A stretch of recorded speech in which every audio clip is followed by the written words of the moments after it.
Sacrifice জীবনের বড় একটা অংশ।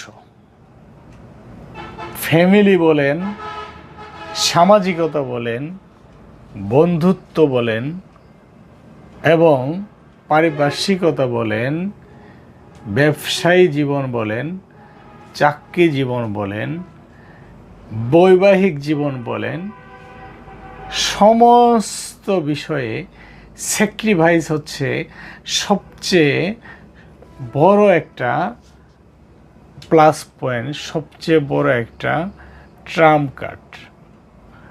আপনি যদি স্যাক্রিফাইস করে চলতে পারেন তাহলে আপনার জীবনে সব কিছু আপনার জীবনে হিট, সব কিছুতেই আপনি বাজিমাত যদি স্যাক্রিফাইস করতে পারেন। আর যদি আপনার ভিতরে স্যাক্রিফাইসের মন মানসিকতা না থাকে, স্যাক্রিফাইস করতে আপনি অভ্যস্ত না হন, স্যাক্রিফাইসের মতো মন মানসিকতা আপনার ভিতরে না থাকে, তাহলে আপনি জিরো। সুতরাং জীবনটাকে সুন্দর উজ্জ্বলভাবে সাজাতে গেলে আপনাকে সর্বপ্রথম করতে হবে স্যাক্রিফাইস। যে কোনো বিষয়, যে কোনো বেলায়, যে